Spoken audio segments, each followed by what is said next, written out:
first year of his second term. $1.4 billion added to his income from the cryptocurrency group. Why is that even relevant to this conversation? Because the president... All right. Good evening, YouTube. It is me, Mrs. Dave the lawyer, Jacqueline Leah, and we are going to finish up the long Todd Blanche hearing to confirm him. It was from July 15th and 16th. We've been watching it for like the last 5 days that I've streamed, and we're going to finish it up tonight. I'm really excited about this week because actually there is a lot of good hearings this week.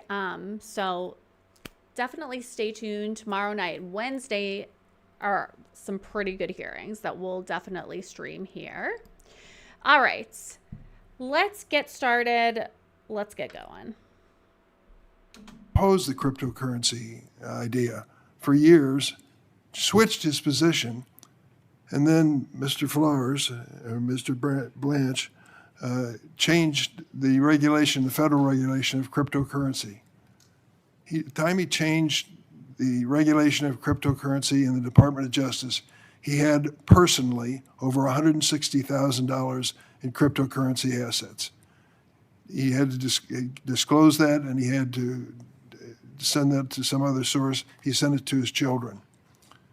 To lessen the regulation of an industry, which generates a $1.4 billion windfall for the President of the United States and money for the person who was acting Attorney General, is just plain wrong. Just plain wrong. And all the excuses in the world don't make a difference. And I'll tell you, that one document that he signed, imagine, if you will, if you've ever heard of this, the President, his family, and his businesses, because of the document signed by Todd Blanche, because of that, have no liability for any tax crimes they ever committed before the date of that document. No liability, no criminal liability.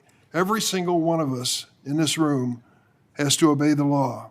That's the basics in a democracy like ours. And when it comes to tax crimes, the same applies. Now there's an exception. No, this is false information. This was a settlement that Trump made with the IRS. The IRS illegally released his tax returns, and he sued them. And they made a settlement with him. And the reason this is part of the settlement is because they already investigated him. He did not do anything wrong. I know the left loves to get on Trump and say that he committed all these committed tax fraud or evaded taxes or whatever. But he told you guys, what, in like 2016 or 2015, like, you guys made these tax laws. He's just following them. He didn't do anything wrong. So I don't even know why they make up this stuff. But I mean, people love to like believe the gossip, and they always want to think that Trump is doing everything wrong. But that's just not true. And I'm sure there's going to be a ton of people in this chat, telling me how fraudulent Donald Trump is and he doesn't pay his fair share or whatever, but you don't have any proof to back that up. One thing that my dad instilled in me, he's been an IRS tax preparer for many years, is like, you don't mess with the IRS. You do not mess with the IRS. You got to pay your taxes.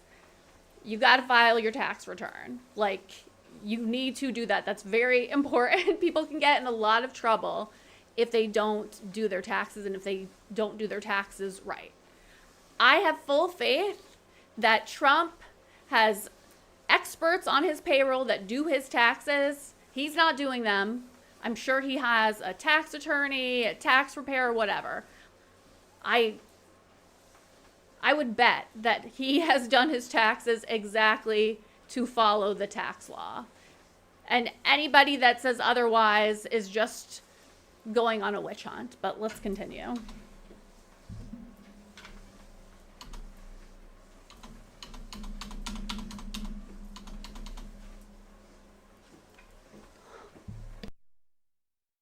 Hold on one second. Of course, in the eyes of Todd Blanche.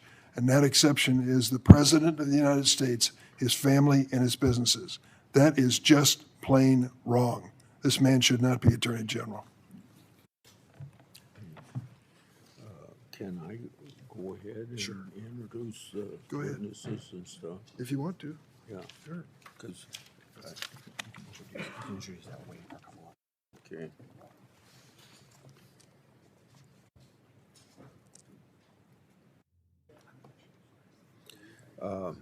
I'd like to enter into the record an article written by former Attorney General Bill Barr. His article urges the Senate to confirm Mr. Blanche.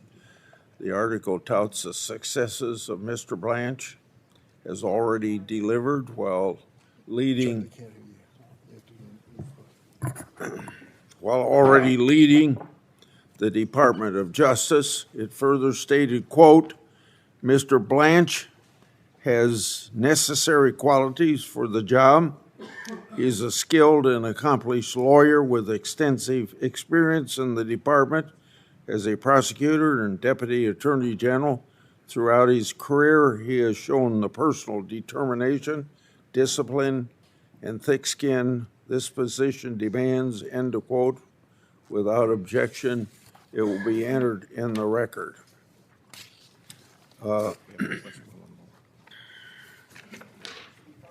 I'd like to also introduce a letter from the Concerned Women for American Legislative Action Committee. The group represents hundreds of thousands of women nationwide.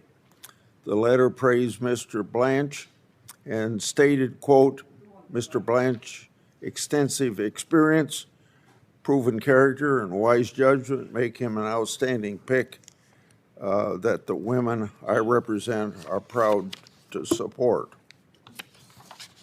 I would just go to, we're waiting for two, so I would just say go ahead and do the witness introductions, so we're on this page. Okay. Well, we'll need to have them come to the table. Yes, you can go ahead, you can just ask them to go ahead and come up to the table. What? You can ask them to go ahead and come up to the Yeah. table, but we don't swear them in yet. As I indicated to everybody in the audience, everybody was supposed to be here at 9 o'clock and everybody isn't here. And we don't have a lot of time to waste. So I would ask the witnesses if they would come to the table. And I would like to read your introductions. And then swear them too. No, we'll do that after. We'll do that when we go to the hearing. Okay.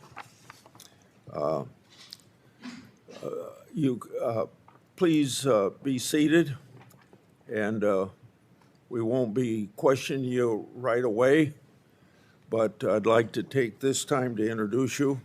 First, a person when he was in the United States Senate, a person that I worked closely with,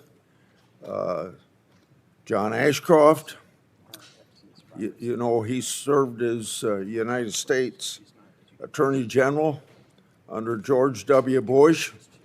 He led the Justice Department's anti-terrorism efforts after 9/11. Mr. Ashcroft previously served for over 2 decades as Missouri's Attorney General, Governor, and then Senator. He's since founded a consulting firm and serves as distinguished professor at Regent University. Mr. Ashcroft understands how to lead the Justice Department free from political influence. Indeed, Senator Schumer once praised Mr. Ashcroft, quote, fidelities to the rule of law, end of quote. I look forward to hearing his perspective on Mr. Blanche's qualifications to lead the department. Next, I would introduce Jennifer Boss. Ms. Boss is an angel mom, a title that no mother should ever have to bear. She suffered an unimaginable loss. Ms. Boss's daughter, Megan, was discovered in a dumpster belonging to an illegal immigrant. The man was arrested. but within 24 hours, he walked free. The sanctuary city and soft on crime policies of her home state failed to protect her daughter or deliver justice to the families. Ms. Boss had no recourse until President Trump learned of the case and ensured that the man was detained by ICE. Sadly, Ms. Boss knows firsthand how important it is to have Justice Department that listens to victims, pursues justice, and works to protect communities. Ms. Boss, I'm very sorry for your loss. I'm grateful for your testimony today.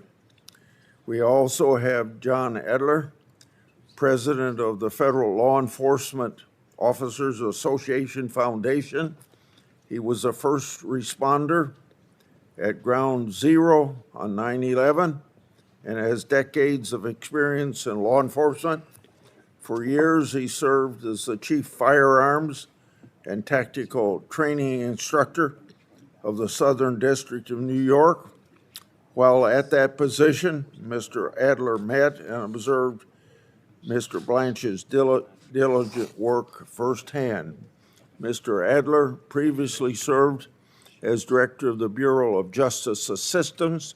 Based on that experience and his decades in law enforcement, Mr. Adler now advocates for officers in the field. I look forward to learning his experience and perspective on Mr. Blanche's efforts to support law enforcement. And now, Senator Durbin, would you please introduce your guest? Thank you, Mr. Chairman. Let me say at the outset, at your request, I'm trying to accommodate the attendance issue, which we both struggle with, as you as chairman and me as ranking member. And one of my witnesses, minority witnesses, has not arrived yet. She was told it'd be a little bit later. We would start that. So I'm going to introduce her, and when she arrives, she'll take to the table and be sworn in by you. Okay? Okay. All right. Thank you. The first minority witness is Danny Bensky. Okay, guys, I'm trying a different setup, so that's why there was a couple of glitches here and there. So normally when you see me looking down at my phone, I'm in the chat, reading the chat, but I got another screen. So right in front of me, I can see the chat. I can just read it. It's right in front of me, which is great. But if you see me, looking down, it's because I'm typing in the chat. It's just easier for me to type on my phone. But I'm going to try to respond more by talking to you instead of just being in the chat. I just wanted to show you guys my new mug that came in this weekend. It says defund the FDA. So this is the 40-ounce travel mug.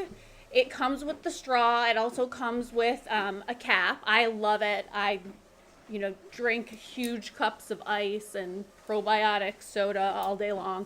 This is great. And then we also have 2 more versions of the defund the FDA mug.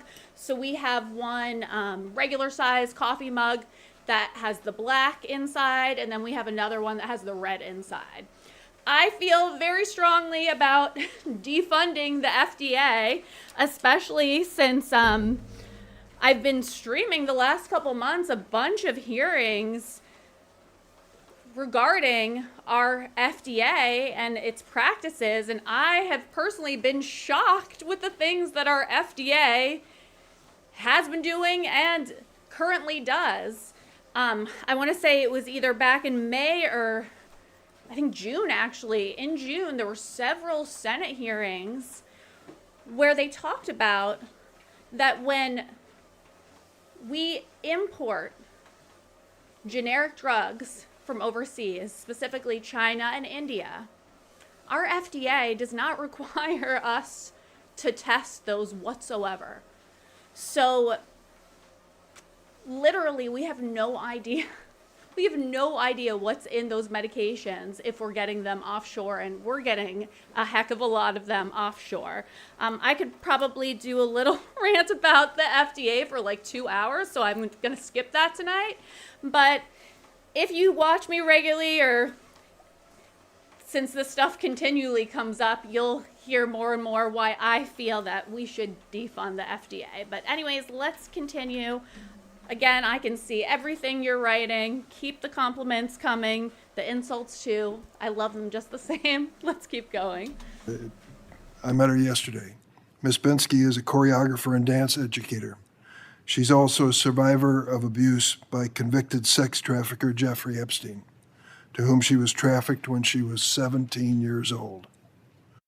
Ms. Bensky will tell us when she comes how, due to the carelessness of the Justice Department, graphic details of her abuse, as well as her identity, were released many times, despite her efforts to redact her information. She says that she, quote, won't stop fighting until the world is safer. Thank her. One of the comments was, Trump's FDA pharmacist here, they at least used to be tested. Pretty sure they still do. No, actually, there were multiple hearings. You don't have to take my word for it. Just go to Senate.gov. I believe it was the Aging Committee. The hearings were hosted by Rick Scott.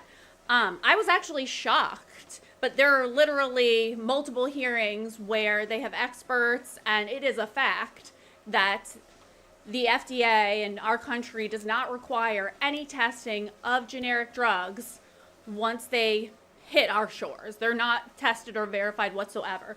What they do require is the manufacturers and the labs, they have to meet our guidelines, but that's like a whole other issue in itself. Like, we give them like 12 weeks notice before we go and, investigate their labs to make sure they're following our protocols. Like, that's plenty of time for them to doctor stuff up. But the problem is that we literally have no idea what's actually in those medications. Like, it's just a fact, guys. You can go and you can look yourself, but I'm not like making stuff up. These were multiple hearings about that topic. For her courage, and I hope she arrives soon because of the change in plans. We've had some confusion. My second witness, the second minority witness, is Elizabeth Oyer. Thank you for being here. She was the Justice Department pardon attorney until March 2025. She oversaw the pardon office now run by the failed nominee and mega extremist Ed Martin. Prior to service in the Justice Department, Ms. Oyer was an assistant federal public defender in Maryland and a litigation partner at Mayor Brown. She's a graduate of Harvard Law School and the illustrious Georgetown University. She will tell us how her former office has devolved into a pay-to-play operation with mega donors jumping ahead legitimate pardon candidates, often without proper vetting, the height of corruption. So I'm still getting a lot of feedback in the chat about what evidence do you have that generic drugs are dangerous. Again, please don't take my word for it. Go to Senate.gov. I believe the hearing, or you can look on my page because it's on my live stream. There were 3 separate hearings that I streamed about this topic. These are not my opinions. I'm just telling you what our senators presented to the American people and had a bunch of experts. You don't have to take my word for it. Please don't take my word for it. You guys, we're in 2026. You have like a library, an encyclopedia Britannica, like in your fingertips. Like, you can just go to the source, go to Senate.gov. I mean, these hearings are on YouTube also from Senate.gov. You don't have to take my word for it. There were multiple witnesses that testified that their patients were getting extremely ill from some of the inactive ingredients in these generic drugs. And then also another great hearing, if you don't believe me, is the hearings that were hosted by Senator Ron Johnson about the COVID vaccine and all the information that's been suppressed about that. So again, don't take my word for it, and don't ask me on the chat, well, what evidence do you have? There is an enormous amount of evidence. You just have to seek it out. But I can't summarize it in one comment in our chat. How do we know this? Ms. Oyer was fired by Mr. Blanche just days after he took office for refusing to restore gun ownership rights to one of the president's personal friends, convicted domestic abuser and actor Mel Gibson. I yield, Mr. Chairman. Yeah. Now back to the work of our committee. We have one more member to get here. In the meantime, I want to enter into the record 9 letters supporting Mr. Blanche's nomination from major law enforcement organizations. Combined, these organizations represent hundreds of thousands of law enforcement officers from around our country who work every day to uphold the rule of law. The letters all praise Mr. Blanche's qualifications to serve as Attorney General and his collaboration with law enforcement Americans to keep everybody safe. One letter states this, so I quote, "We believe Mr. Blanche's leadership will help ensure that the Department of Justice remains focused." Okay, so I see a comment. Yeah, the WWE runs the Department of Education. Ha ha ha. Oh my God, you're so smart. No, you people are so stupid. Like, please, literally, you could take 30 seconds right now, do a Google search, and you can learn about Linda McMahon, how she's actually very qualified for the position that she's in. First of all, she served on the school board in Connecticut years ago, so she has experience in education. She's been a C-level executive for decades, a CEO, a CFO. She also worked in Trump's first administration. I believe she was a part of the SBA. So she is more than qualified to be in the position that she is in the Department of Education, just because her husband, runs wrestling, has a wrestling network. I don't remember exactly what his title now is. Has nothing to do with her qualification. And again, guys, it's 2026. Literal library in your hands. A 30-second search about Linda McMahon would show you how qualified this person is for her position. And it's really sad that you guys just spew this propaganda, and it's not fair, because somebody that is qualified, that deserves that position, shouldn't be criticized because CNN told you that she's not qualified. It's ridiculous, and you guys need to get a clue. Focused on public safety, the rule of law, and providing unwavering support for law enforcement professionals who risk their lives daily to protect our families and communities. And to quote, "Without objection, these will be entered in the record." Then also I want to introduce into the record. Also, just to comment, I don't think that Linda McMahon needs to be a teacher or have teaching experience to be in the position that she is. Actually, I think a teacher would not have the right credentials or experience needed for her role in the Department of Education. You need C-level executive skills and how to manage a budget, manage a large program, and she has all of these skills. So it's so silly to see these comments, and it's really sad too that you're putting down a strong independent female too in 2026. Whatever. A letter supporting Mr. Blanche's nomination from 23 state attorneys general. The letter praises the Justice Department's success under Mr. Blanche's leadership in combating violent crime, enforcing our immigration laws, ending race-based discrimination, prosecuting criminal enterprises, and rooting out fraud against taxpayers.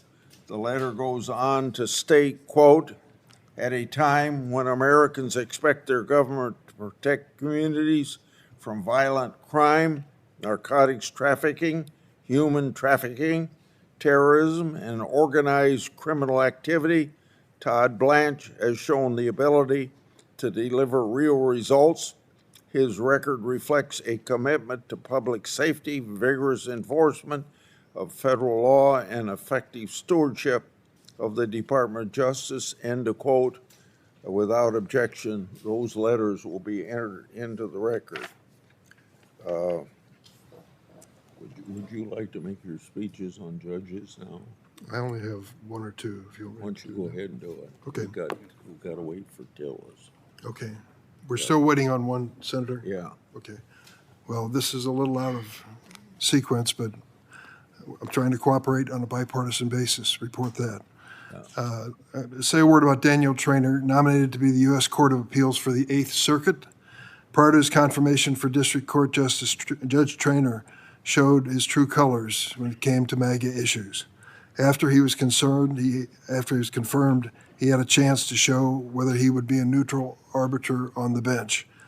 Unfortunately, he's not demonstrated that. As one example, Judge Traynor has ruled in favor of the Trump administration in all 28 cases on his docket involving challenges from immigrants who've been detained by ICE under the administration's illegal mandatory detention policy. That includes 7 habeas corpus petitions Traynor volunteered to preside over in the District of Minnesota following Operation Metro Surge. Judge Traynor is an outlier.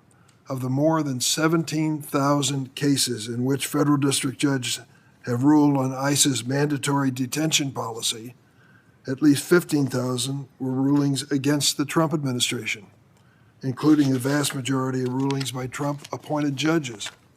Yet Judge I just want to remind everybody on this stream that Obama deported so many illegals during his 2 terms, so many illegals, and Obama was the one that put all the kids in cages. But I want to just remind you, because I think a lot of people forget this, that Obama deported so many illegals in his 2 terms that they didn't call him Commander-in-Chief. They nicknamed him Deporter-in-Chief. Okay? So I think everybody forgets that. Deporter-in-Chief. This is our superstar, Obama. I just want to remind everybody about that. Traynor's partisanship was apparent when he served as a contributing author and signatory of a May 2024 letter from federal judges to the president of Columbia University. The signatories vowed not to hire anyone who attended Columbia University beginning that year. But Traynor denied a recusal motion in a case brought by Columbia Law School Initiative for a Just Society, implausibly claiming he wasn't biased against Columbia University, just said he wouldn't hire anybody who went to school there. While he was comfortable taking a position on this controversial political question, Judge Traynor refused to answer questions at the hearing as to who won the 2020 election. For the record, Joe Biden did, by 7 million votes. It's very clear that Judge Traynor seeks to remain in good graces of the president at the cost of his own independence. I urge my colleagues to oppose him.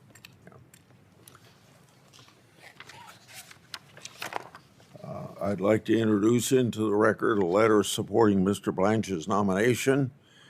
This letter is from the American Center for Law and Justice. The letter states, quote, Mr. Blanche has demonstrated the experience, judgment, leadership necessary to guide the Department of Justice at a time when the faithful administration of our laws is a paramount importance.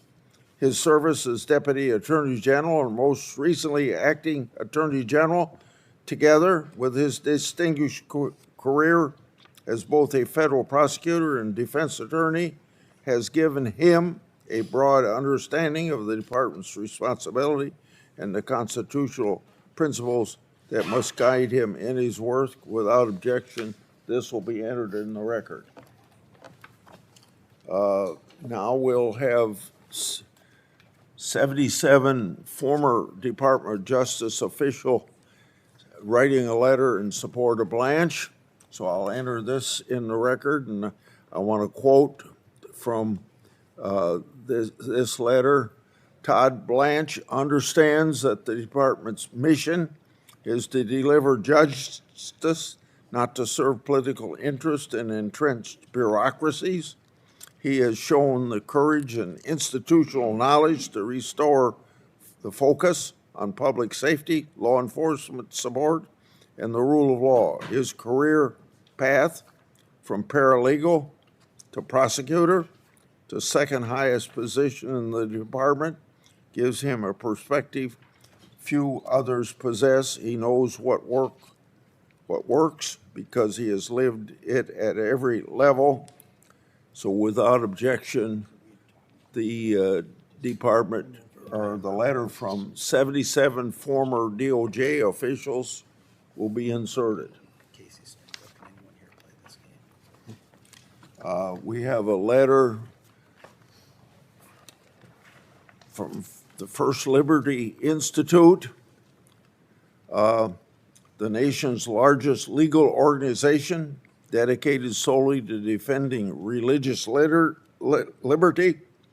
The letter states, quote, "Every attorney general faces difficult decisions that will inevitably generate disagreement.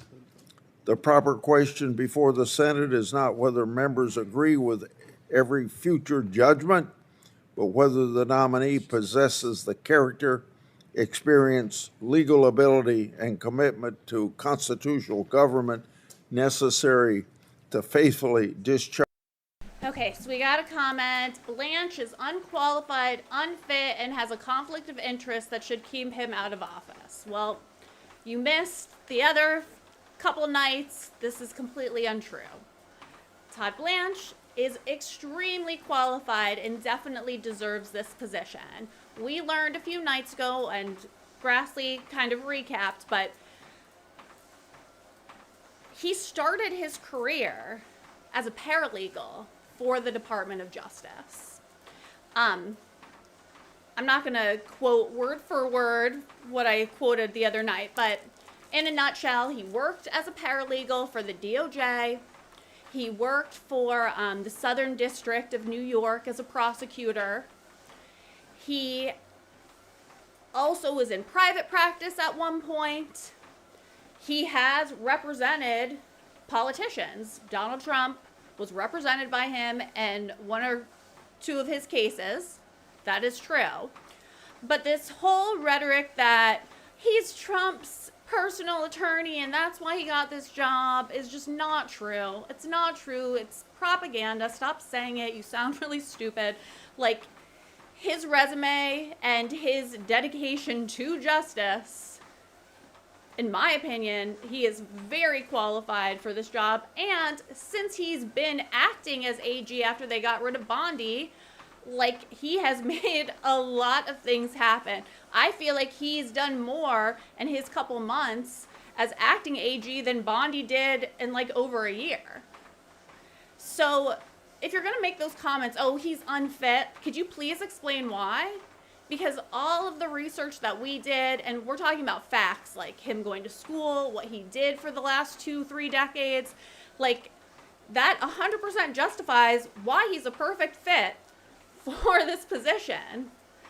And he's been acting as AG for the last few months. Crime is down, and he's actually gotten a lot of stuff done, but the mainstream media does not report on that. But again, if you're going to make those comments, please give us some details, some facts to back that up. Why don't you think he's fit to be the AG? I haven't heard anybody give one fact whatsoever. I'm curious. I really want to know, why do you think he's not qualified? And not, oh, well, he's Trump's, personal attorney. Because that's not true. That's just propaganda that you're just parroting back. Like, if you could give me examples, that would be one thing. But please don't make those stupid comments. I don't have the patience for it tonight. Regards the office, Mr. Blanche's career demonstrates those qualities. Without objection, that will be entered into the record. Do you want to ask if anybody has hard ties? Okay, Epstein files. God, we've talked about this ad nauseum. Just go through my shorts from today. I did a bunch of little clips about Epstein files and Todd Blanche and whatever.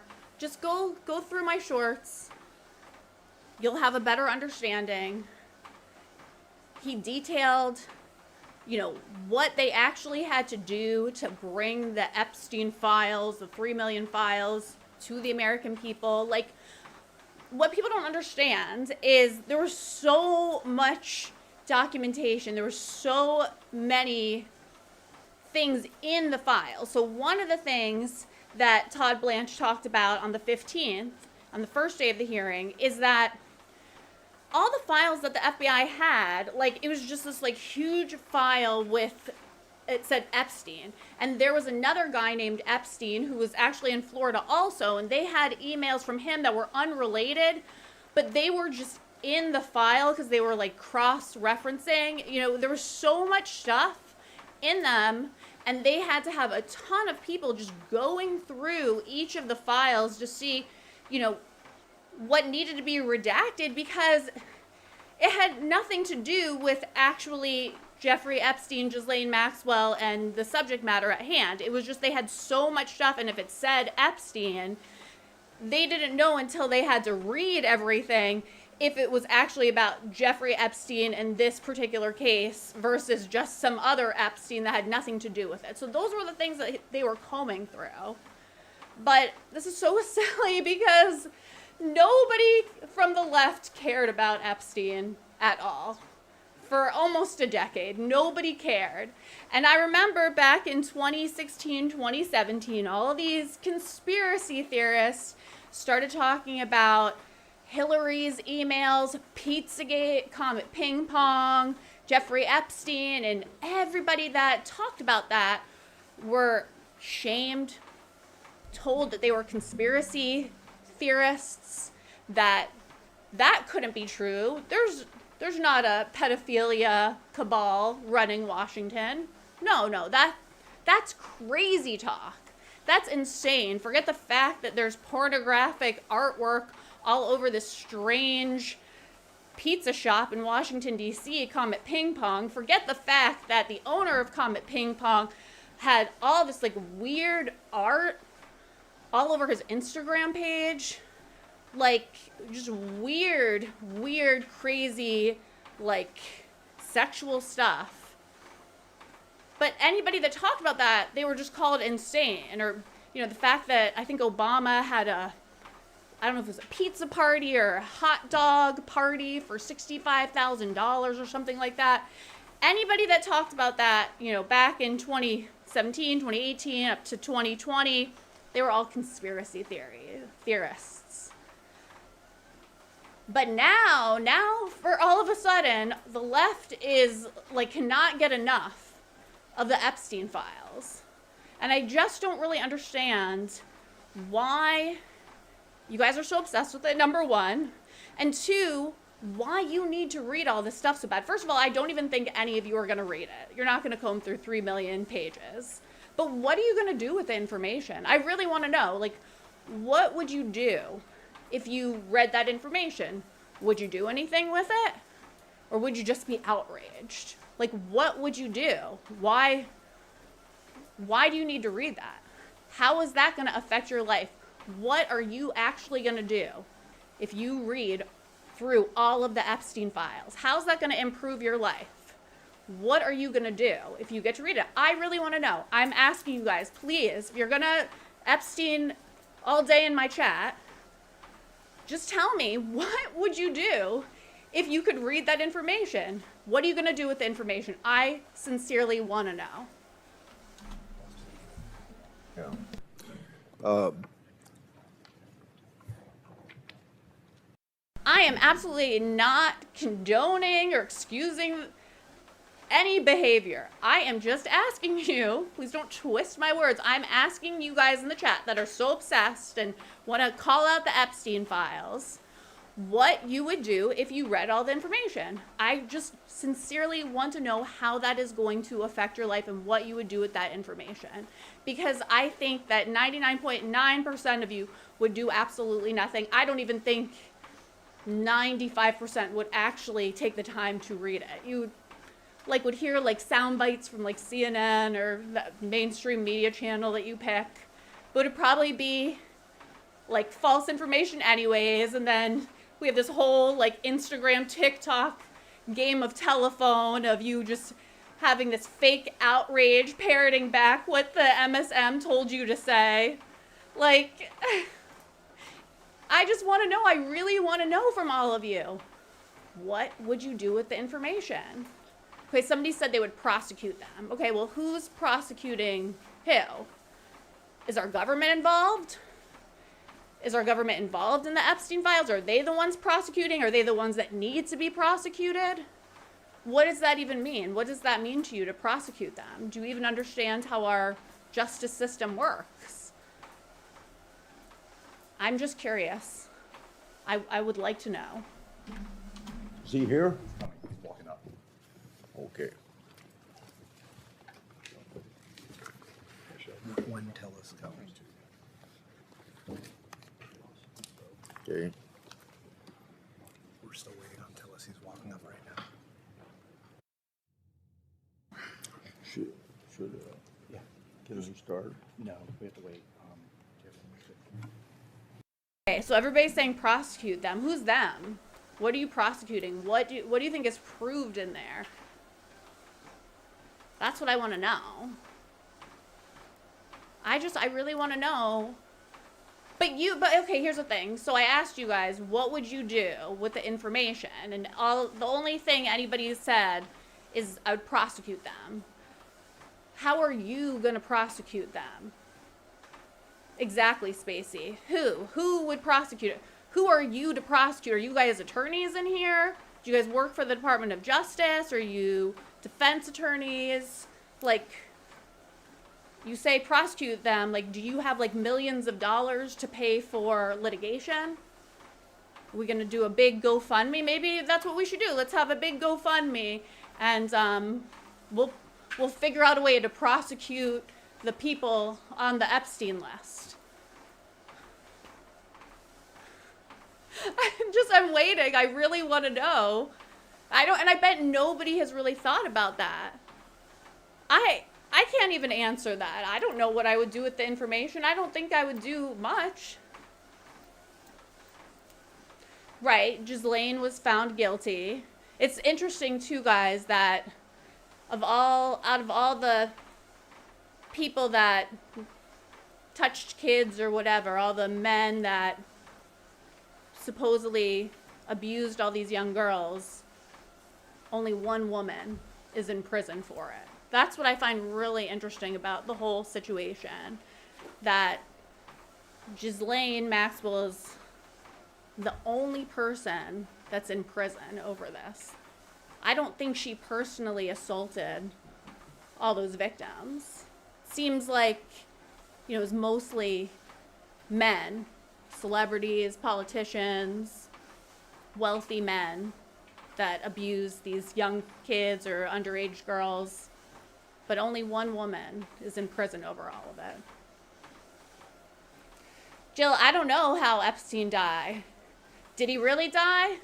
I don't know. I don't know if he really died. Is he Palm Beach Pete? What do you guys think? Do you guys think that Epstein is alive? Or did he hurt himself in jail? He said he's walking up, is what they just told us. Okay.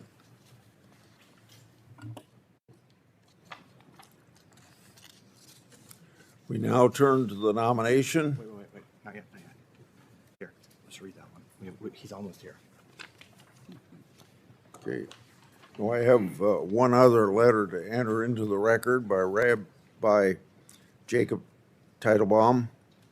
He praised Mr. Blanche's legal acumen and character, stating, and I quote, on more than one occasion, I witnessed Mr. Blanche's continue to provide first-rate representation after learning that a client was facing severe financial hardship, often taking on cases on a pro bono or substantially reduced fee basis. It was evident that to him, practicing law was not merely a profession, it was a calling rooted in fairness, dignity, and compassion. These are precisely the qualities that I believe our nation needs in its next Attorney General. Okay, so somebody wrote, I think they're talking about Ghislaine. She's getting preferential treatment after speaking. Blanche interviewed her. So you think that Ghislaine Maxwell's getting preferential treatment after talking to Blanche? Maybe so, but you guys, let's be real. Where's Ghislaine Maxwell? She's in a federal prison, right? She's not with violent criminals. She's in a federal prison for white-collar crimes. Some people nickname the places that she's at as Club Fed, okay? So, like Martha Stewart went to Club Fed when she got in trouble for the insider trading or whatever. Like, preferential treatment, like, do you really think it's like that tough? I don't know, I've never been to, well, I take that back. When I was a justice major at American, we got to visit a women's prison. I think it's called like, it was in Fluvanna, Virginia or something like that. So I got to see the prison, but that was for violent criminals. It wasn't bad though. It wasn't that bad, guys. I swear to God. The prison reminded me of my college dorm. You know, the same brick walls. I joked, I'm like, yeah, prison's a lot like my college dorm, except for in prison, the bathrooms are actually clean. So, was it really that bad? Maybe, probably. But those white-collar, club-fed prisons, I don't think that they're, like, really that bad compared to, you know, some of the male prisons for violent criminals. So I don't know what kind of, like, preferential treatment you think she's getting. I mean, probably is. You know, she has a lot of money. She's probably getting a lot of money put into her commissary. I think she complained a couple of years ago she didn't like the brands of, like, hair dye that they sold at the commissary. But, like, what kind of punishment would you like to see Ghislaine Maxwell get? Because it doesn't seem like she's being, like, tortured or anything like that. I don't know. You guys tell me in the chat. Like, what... If you think she's getting preferential treatment for her crimes, like, what type of treatment would you want to see her get? What do you think a fitting punishment for Ghislaine Maxwell is? Firmness to the pursuit of justice, joined with mercy and respect for every person who enters the law, end of quote. Okay, we can vote now. Okay. We'll now turn to the nomination of Daniel Traynor to be Circuit Judge, U.S. Circuit Court of Appeals, 8th Circuit. Clerk will call the roll. Mr. Cornyn. Aye. Mr. Lee. Aye. Mr. Cruz. Aye. Mr. Hawley. Aye. Mr. Tillis. Aye. Mr. Kennedy. Aye. Mrs. Blackburn. Aye. Mr. Schmidt. Aye. Mrs. Britt. Aye. Mrs. Moody. Aye. Mr. Durbin. No. Mr. Whitehouse. No. Ms. Klobuchar. No by proxy. Mr. Coons. No by proxy. Mr. Blumenthal. No by proxy. Ms. Harona. No by proxy. Mr. Booker. No by proxy. Mr. Padilla. No by proxy. Mr. Welch. No by proxy. Mr. Schiff. No. Chairman Grassley. Aye. On this vote, the ayes are 11, the nays are 10. The nomination will be favorably reported. Now we go to Angela Colmenero, Judge, U.S. District Court, Southern District, Texas. Clerk will call the roll. Mr. Cornyn. Aye. Mr. Lee. Aye. Mr. Cruz. Aye. Mr. Hawley. Aye. Mr. Tillis. Aye. Mr. Kennedy. Aye. Mrs. Blackburn. Aye. Mr. Schmidt. Aye. Mrs. Britt. Aye. Mrs. Moody. Aye. Mr. Durbin. No. Mr. Whitehouse. No. Ms. Klobuchar. No by proxy. Mr. Coons. No by proxy. Mr. Blumenthal. No by proxy. Ms. Harona. No by proxy. Mr. Booker. No by proxy. Mr. Padilla. No by proxy. Mr. Welch. No by proxy. Mr. Schiff. No. Chairman Grassley. Aye. On this vote, the ayes are 11, the nays are 10. The nomination will be reported. Now we have Casdine Mitchell, Judge, District Court, Northern District, Texas. Clerk will call the roll. Mr. Cornyn. Aye. Mr. Lee. Aye. Mr. Cruz. Aye. Mr. Hawley. Aye. Mr. Tillis. Aye. Mr. Kennedy. Aye. Mrs. Blackburn. Aye. Mr. Schmidt. Aye. Mrs. Britt. Aye. Mrs. Moody. Aye. Mr. Durbin. No. Mr. Whitehouse. No. Ms. Klobuchar. No by proxy? Mr. Coons. No by proxy? Mr. Blumenthal. No by proxy? Okay, so I did a little deep dive about where Ghislaine is. So she's been in 3 different facilities. The first one was called MDC Brooklyn. This had the highest restriction. It's a jail-like environment, and I believe this is where she was detained, before her trial. So this was probably the hardest facility.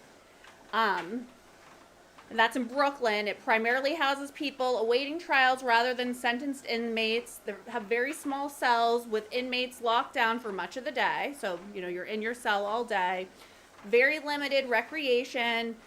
According to what I'm reading, they have limited recreation. They frequently have staff shortages. There have been numerous complaints about sanitation, medical care, and prolonged lockdowns. This is probably where she was complaining about her hair color. And then during Maxwell's stay, she spent time on suicide watch, and her attorneys repeatedly complained about restrictive conditions.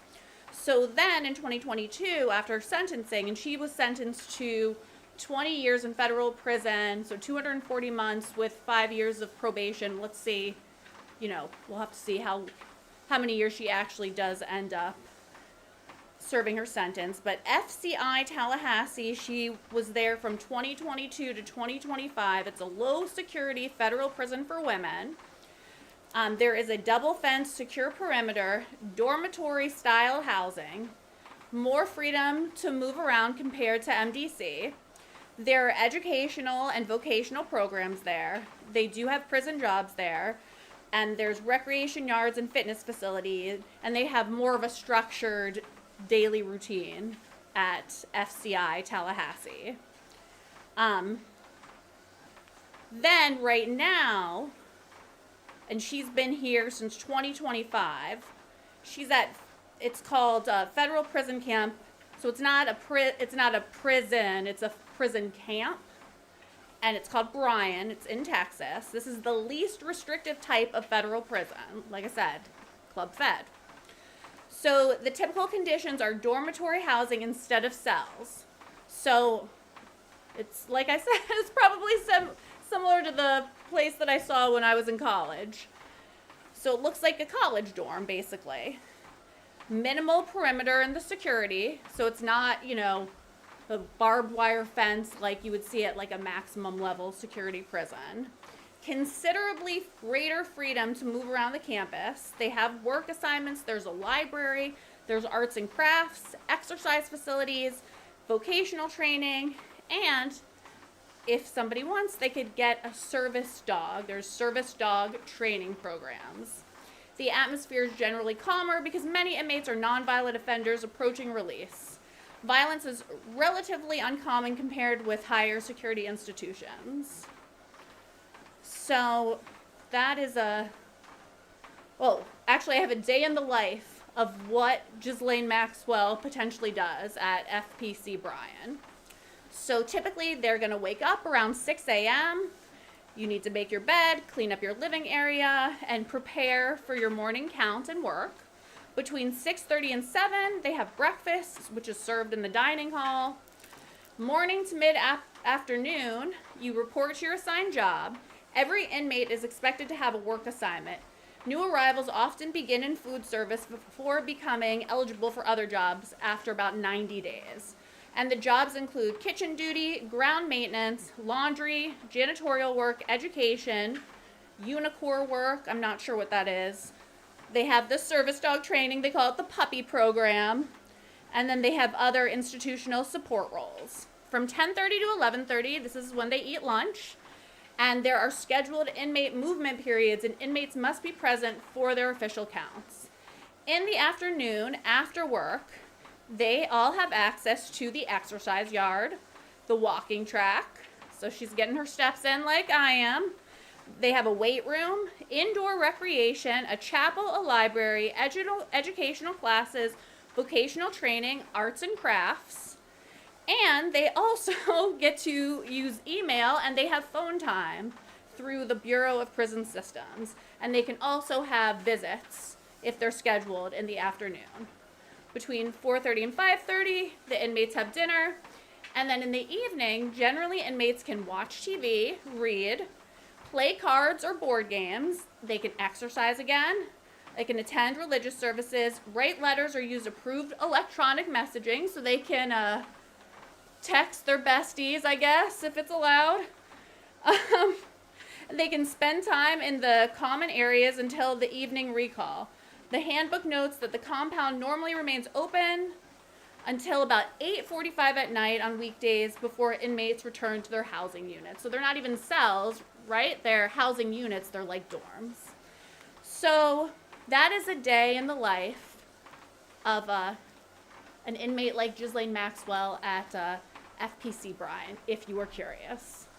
Mr. Rono. No by proxy. Mr. Booker. No by proxy. Mr. Padilla. No by proxy. Mr. Welch. No by proxy. Mr. Schiff. No. Chairman Grassley. Aye. On this vote, the ayes are 11, the nays are 10. Mitchell will be reported to the Senate floor. Now we have the nomination of Michael Martin, District Court, Eastern District of Michigan. Clerk will call the roll. Mr. Cornyn. Aye. Mr. Lee. Aye. Mr. Cruz. Aye. Mr. Hawley. Aye. Mr. Tillis. Aye. Mr. Kennedy. Aye. Mrs. Blackburn. Aye. Mr. Schmidt. Aye. Mrs. Britt. Aye. Mrs. Moody. Mr. Durbin. Aye. Mr. Whitehouse. Aye. Ms. Klobuchar. No by proxy. Mr. Coons. No by proxy. Mr. Blumenthal. No by proxy. Ms. Rono. Yes. Mr. Booker. No by proxy. Mr. Padilla. No by proxy. Mr. Welch. No by proxy. Mr. Schiff. Aye. Chairman Grassley. The nomination On this vote, the ayes are 14, the nays are 7. The nomination will be favorably reported. Now, the last one is Antonio Pozzo, Eastern District, Pennsylvania. Clerk will call the roll. Mr. Cornyn. Aye. Mr. Lee. Aye. Mr. Cruz. Aye. Mr. Hawley. Aye. Mr. Tillis. Aye. Mr. Kennedy. Mrs. Blackburn. Aye. Mr. Schmidt. Mrs. Britt. Aye. Mrs. Moody. Mr. Durbin. Aye. Mr. Whitehouse. No. Ms. Klobuchar. No by proxy. Mr. Coons. No by proxy. Mr. Blumenthal. No by proxy. Ms. Rono. No. Mr. Booker. No by proxy. Mr. Padilla. No by proxy. Mr. Welch. No by proxy. Mr. Schiff. Chairman Grassley. Aye. On this vote, the ayes are 12, the nays are 9. The nomination favorably voted on will be reported. We will, this ends our business meeting.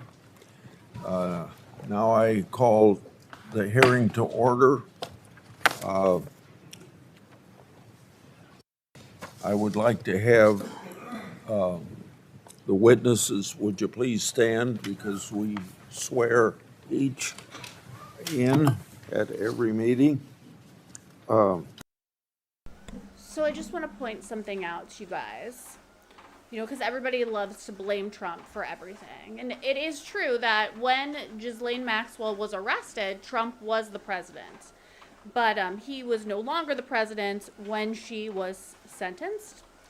And the person that sentenced her to her punishment right now, that doesn't seem so bad, to be honest, was a judge. Hold on. A Obama nominated judge. Her name is Allison Nathan. She's a federal judge for the Southern District of New York. She was nominated by President Obama in 2011, and she was the first openly LGBTQ woman to serve as a federal judge. And in 2021, nominated by President Biden to the Second Circuit Court of Appeals, confirmed later that year. So if you think that Ghislaine Maxwell's sentence is too light, she's hanging out in Club Fed, complaining about the hair color and doing arts and crafts all day and texting her bestie, you can't blame Trump for that. Blame Obama. Blame the left, because that judge was the first LGBTQ female judge ever to be a judge. Thank you, Mr. Obama. Do you swear that the testimony you're about to give before this committee will be the truth, the whole truth, and nothing but the truth, so help you God? I do. They all answered affirmatively? Yeah, okay. Senator Durbin would like to give an opening, so. Go ahead. You want to say something? I already said, I'm done. Okay. So, welcome back, Senator Ashcroft. Will you please begin your testimony, and then we'll go right down the... What I was trying to say about the judge that sentenced Ghislaine Maxwell is, so many people want to blame Trump for everything. And you want to say, oh, look at Ghislaine Maxwell's cushy sentence. She met with Todd Blanche recently, and, now they're going easier on her, blah, blah, blah. It's all Trump's fault. I don't think you guys understand how the executive branch works. I don't really think you understand how the judicial branch works or how government works. But what I was trying to say is that it wasn't a Trump-appointed judge that gave her this cushy sentence. It was an Obama-appointed judge, a very liberal judge, very far on the left, that gave Ghislaine Maxwell this sentence. So if you think that her sentence is too cushy, I know that you guys can find infinite ways to blame Trump. I've already seen the comments. It's rather pathetic. But the first LGBTQ female judge for the SDNY is the one that sentenced her to what she is serving right now. So I don't see how this is Trump's fault, but I am sure you guys will tell me why it's Trump's fault that Ghislaine Maxwell is having a fun time in Club Fed. List of people the way you're seated there. Well, thank you, Chairman Grassley and Ranking Member Durbin. I'm grateful to you, and please allow me just a moment to extend my condolences to the committee. The friends. No, she was not in a maximum security prison until Trump took her out. Well, you just went through. Are you new here? I just went through where Ghislaine Maxwell was. A 30-second Google search will tell you this. The first place that she was in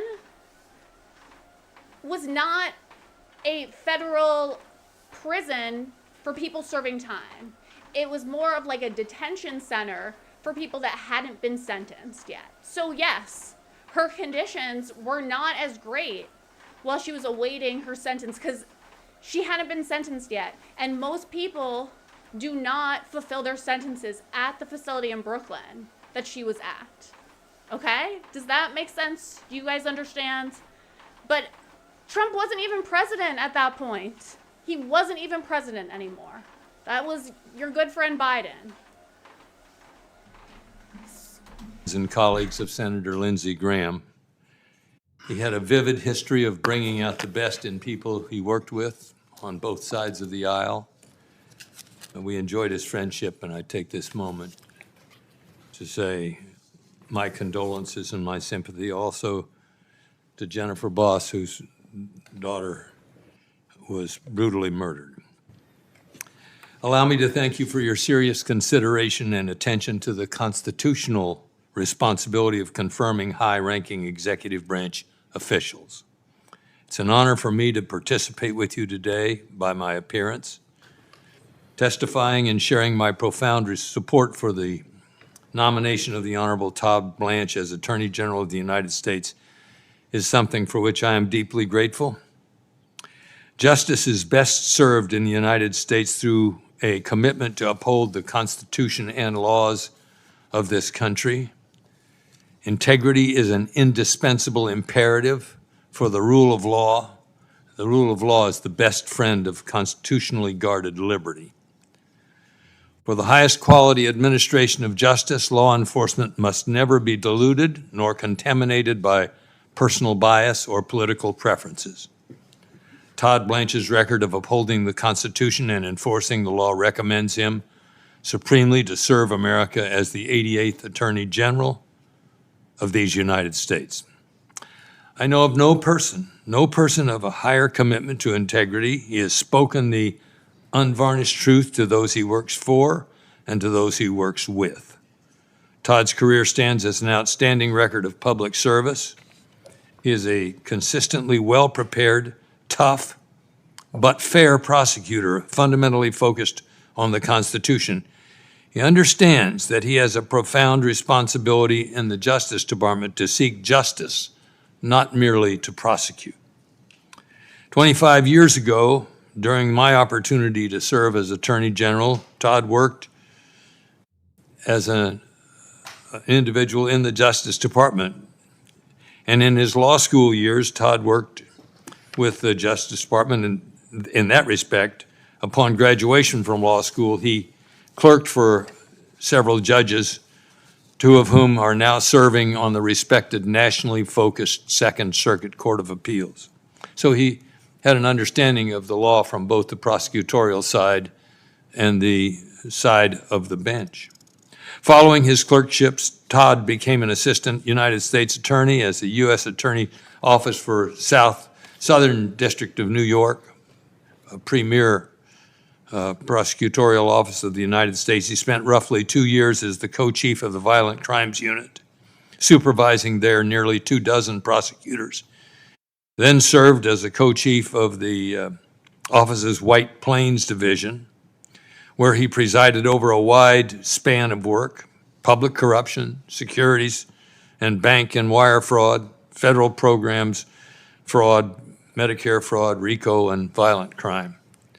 Today, as Deputy Attorney General and Acting Attorney General, Todd energizes the roughly 115,000 employees from across Main Justice, the FBI, the DEA, the U.S. Marshals Service, ATF, and 93 U.S. Attorney's offices that span the United States. He's conducted the department's daily operations at full scale, demonstrating his readiness to manage the office in his own right. Todd therefore brings to the Department of Justice a relevant reservoir of experience, coupled with sound judgment on an array of different issues. They're all related to law enforcement and the administration of justice. He understands that the rule of law exists to secure this and safeguard the God-given rights of liberty and freedom in America. In professional moments, both private and public, I have seen Todd's thoughtful, decisive, yet humble leadership. He's a careful and willing listener, skilled at welcoming diverse viewpoints. He is adept at synthesizing and harmonizing different voices in complex situations. He is comfortable in being held to account, and he will require those in the department to be similarly accessible and accountable. Todd Blanche's record reflects a commitment to the rule of law and the Constitution. Our 250th anniversary properly reminds us that liberty is the core value of America. In fact, it's a core value of human existence. To safeguard this core cultural value, America needs an Attorney General exclusively devoted to the rule of law and who unfailingly will honor his oath to the Constitution. Todd Blanche is the right person for that responsibility. Mr. Chairman and committee members, thank you for what I consider to be a privilege to appear before this committee and communicate to you my unreserved endorsement of Todd Blanche for Attorney General of the United States. and I thank you for this opportunity. Thank you, Mr. Ashcroft. Now, Ms. Bensky. Thank you. First, I'd like to thank you and the committee Microphone. for hearing some, sorry. Push the red button. There we go. Thank you. First, I'd like to thank you all, and thank you to the committee for hearing survivor voices. I'd like to remind you of who you're hearing from today. At this time, can my survivor sisters and family please rise? We may look like grown adults when you see us now, but we were children, young girls at the time of our abuse. These are the photos of when our innocence, dreams, and lives were stolen. Please take these faces in as you think of us as your own family, daughters, nieces, sisters. Now look at our faces and remember the women and families of who the DOJ re-victimized. You guys can sit. Thank you so much. I'm a teacher. In my school, if a student released a nude photo depicting a peer's sexual assault and abuse, they would almost certainly face expulsion. And yet, this is what our Department of Justice did to crime victims. Today, Todd Blanche has been at the helm of the release of nude images of survivors, the outing of Jane Does, and the exposure of more than 100 victims identifying information and documents describing horrific acts of abuse, including my own. Instead of treating this release as its own violation and holding the man who led it accountable, you have a decision on whether you place him in the highest law enforcement position in this country. In December, before the document release, our attorneys submitted 350 victims' names to the Department of Justice as victims' names to be redacted prior to the release. In that first release, I found my name in 2 places. In that next release in January, my name appeared again, but this time the redactions were so far worse. The files displayed not only my name, but my phone number, my former addresses, where I worked, and other identifying information. When my name appeared in the 3rd file release, it became difficult to believe that this was not intentional. Despite my lawyer repeatedly contacting the DOJ, seeking protection, my information continued to be exposed. And it's not just my name, it's the identifying information. These documents contain disturbing yet incomplete accounts of my abuse. They were available not only for the entire world to see, but my child, my students, my friends, my employers, my colleagues, and my family. It was humiliating. Worse, my FBI 302 exposed a Jane Doe who had fought for decades to conceal her identity. It's been absolutely devastating. Outing survivors causes real and irrevocable harm. While coping with our emotional distress and psychological trauma, we also have lost our privacy and confidentiality, suffered reputational harm, lost jobs, and now fear for our personal safety. We are not activists. We are crime victims. For us, this has never been about politics.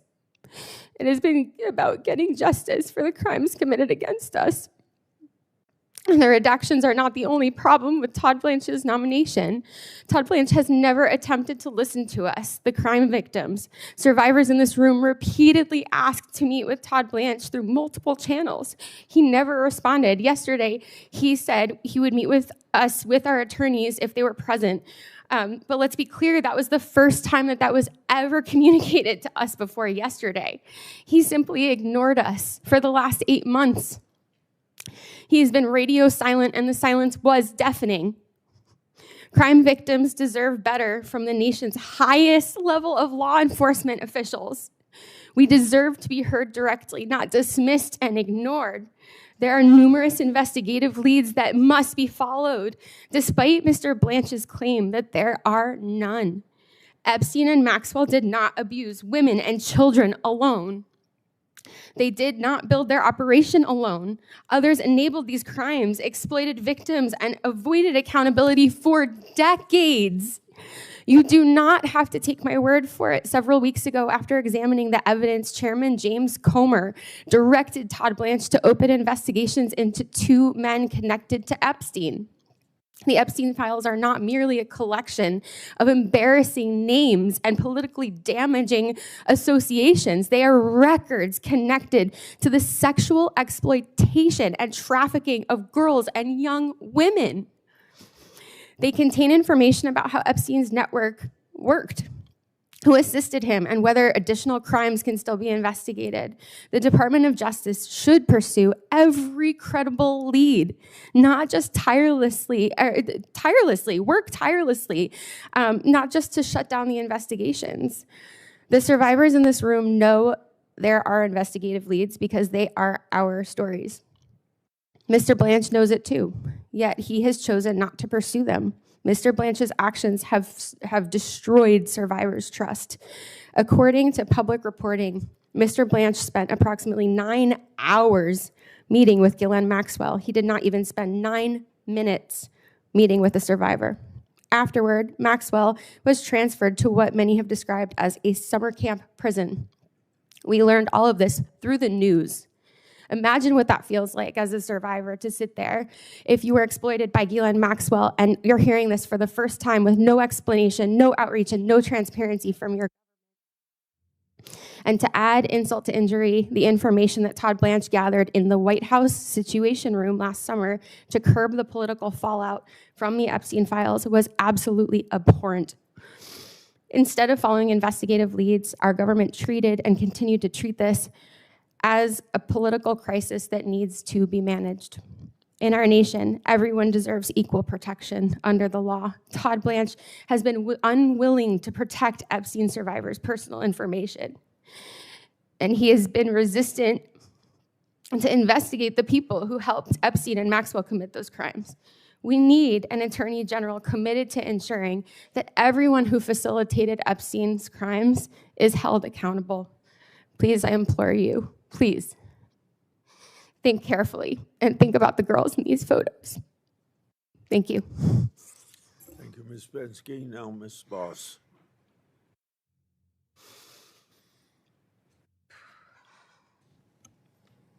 Thank you, Chairman Grassley. Is it on?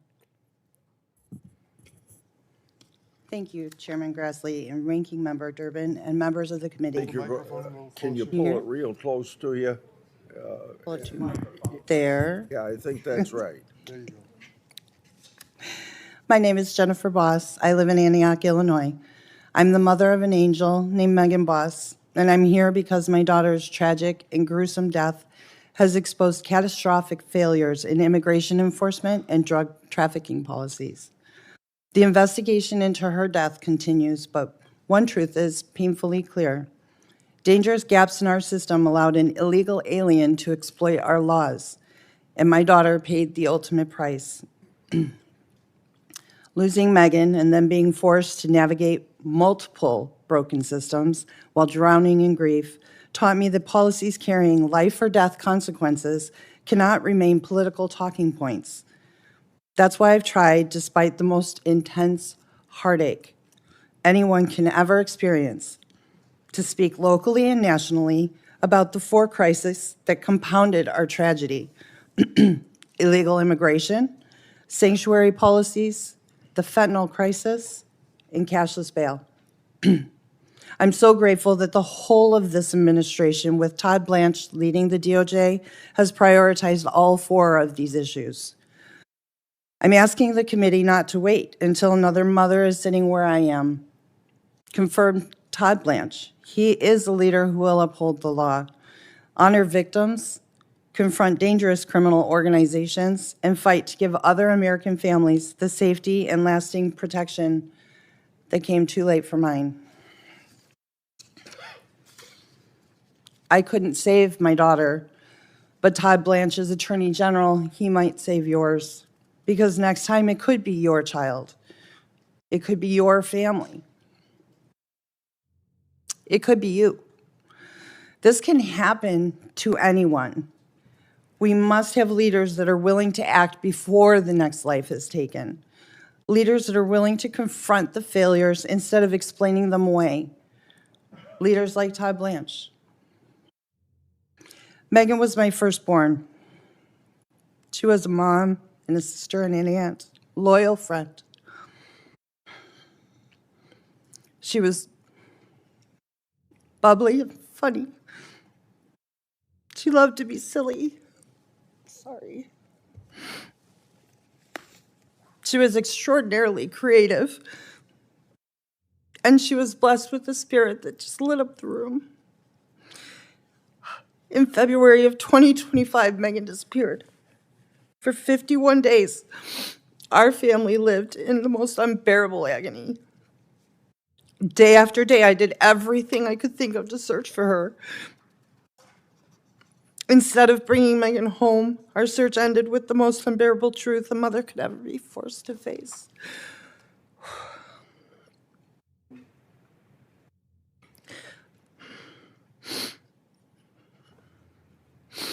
We learned that Megan's life had been cut short and her body was concealed, stuffed upside down in a garbage can filled with bleach by an illegal alien that had no right to be here. Again, she was stuffed upside down in a garbage can for 51 days, soaking in bleach.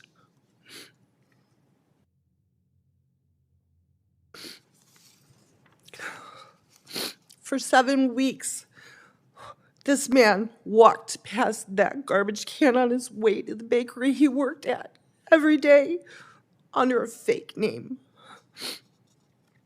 And during those weeks, I couldn't breathe or eat or sleep. We searched his neighborhood. We knocked on his door. We left Megan flyers with Megan's face on every surface we could find. And then I learned she was only a driveway distance away from us the whole time. Excuse me.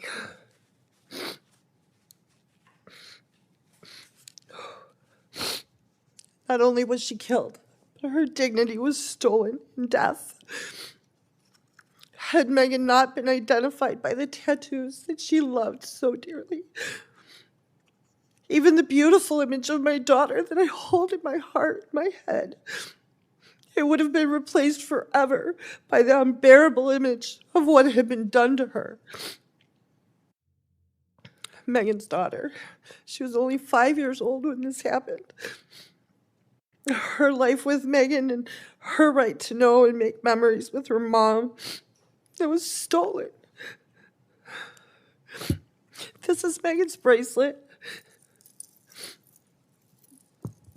It's a charm bracelet we started when she was 5.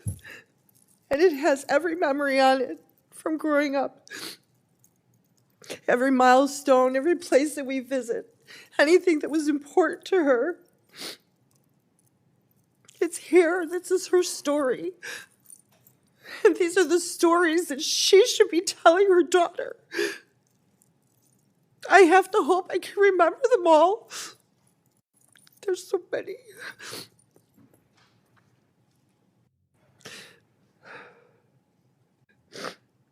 My husband and I, we won't be retiring like we imagined, of course, because we have to pray that we live long enough to raise her little girl into adulthood.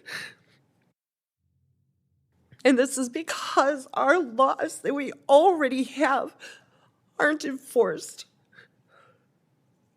This is why victims don't care about partisan victories.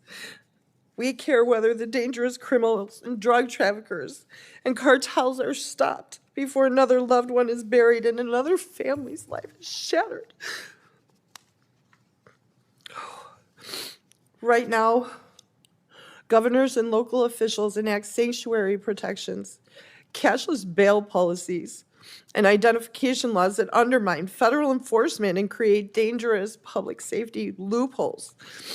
A criminal that's released under a reckless local policy does not remain inside that city or state. He can cross into yours. Megan's perpetrator was released the day after he was arrested. Do you want him as your neighbor? Angel families have told me how they've been entirely abandoned and ignored by the government. Our children and our families were politically inconvenient. Some of these angel families have been asking for someone to listen to the stories and learn from what's happened to us for more than 25 years.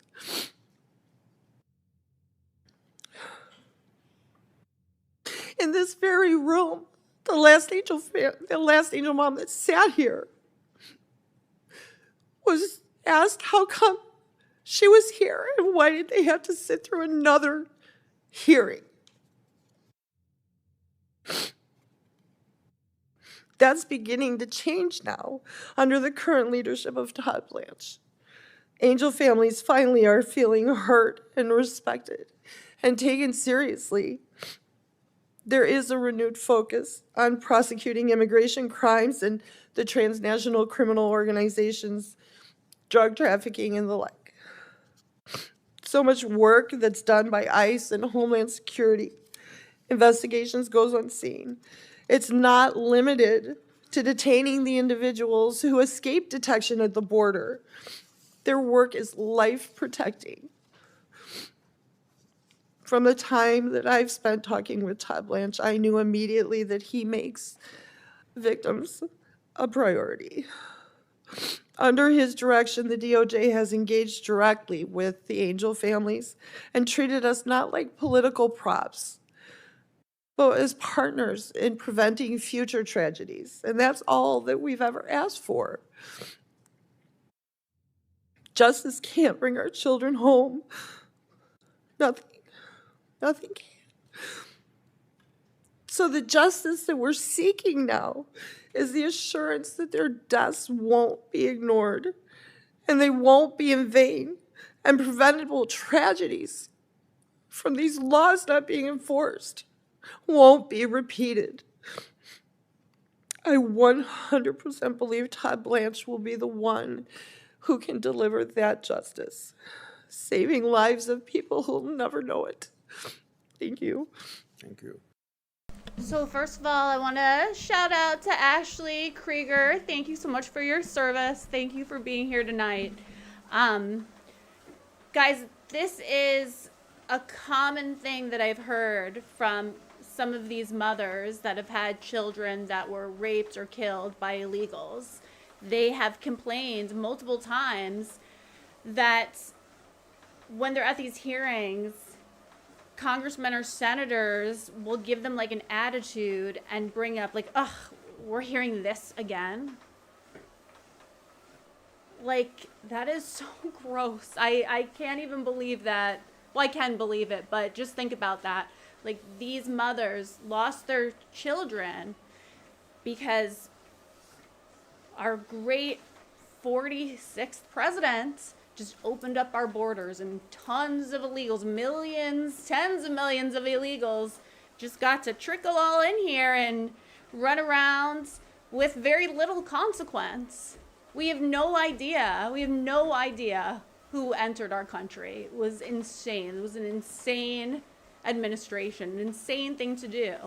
And when these moms came to these hearings, they were given attitude like, ugh, we have to listen to this again. Like, I just want you to think about that. It's just very sad. It's very sad. But I'm going to tell you something, you know, and I know that this is not popular, but I miss Obama. I miss our deporter-in-chief. I wish that we could get some Obama-era deportations going on right now. That's my one criticism of the Trump admin right now. I don't think they're deporting enough illegals. I thought we were promised that we were going to get rid of all of these illegals. And if you talk to the left, it seems like so many are being brutally, you know, sent away. But they've barely deported any illegals compared to Obama. I really miss our deporter-in-chief. Let's bring back the deporter-in-chief, please. Thank you, Ms. Boss. Now, Ms. Hoyer. Good morning, Chairman Grassley, Ranking Member Durbin, and members of this committee. I am here as a public servant, a former Justice Department employee, and a concerned American who cares deeply about the future of our country. I had great hope that Todd Blanche would be an effective leader and a responsible steward of the Department of Justice, but he quickly proved me wrong. 2 days after Mr. Blanche was confirmed as Deputy Attorney General, he fired me from my position as the department's career pardon attorney. I declined to rubber stamp a political favor for a friend of the president, and it cost me my job. Mr. Blanche's office had asked me to recommend restoring the gun ownership rights of a convicted domestic abuser. I raised concerns about public safety, but Mr. Blanche's staff pressured me to go along anyway. I did not. Domestic violence is the leading type of homicide among women. When a domestic abuser is armed, his victim is 5 times more likely to be killed. Spoiler alert, but I think that this is the lady that rallied for Biden to grant clemency to like all the death row inmates. And I believe that they were all pretty violent criminals, but we'll get to that. I'm pretty sure one of the senators points that out. So just keep that in mind. But because this particular domestic abuser had a personal relationship with the president, Mr. Blanche's staff asked me to set aside my concerns. When I wouldn't, Mr. Blanche fired me within hours. He then took extraordinary measures to silence me. He sent U.S. Marshals to my home in an effort to prevent me from speaking with members of Congress. I was shocked to hear Mr. Blanche's testimony about this yesterday. What he said about my firing is provably false.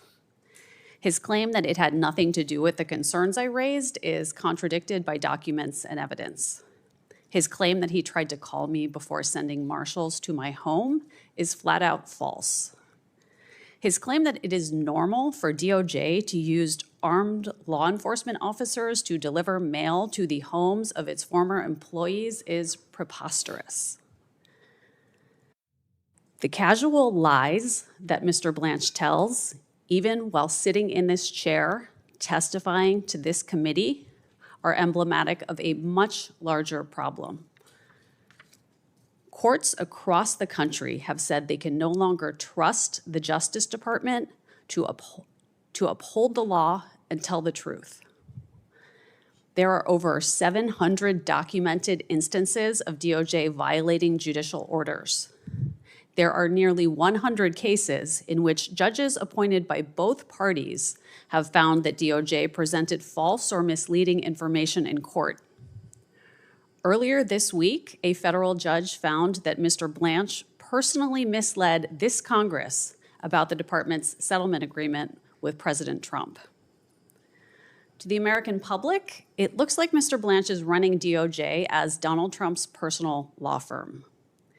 He is using law enforcement powers to pursue petty grudges harbored by the president.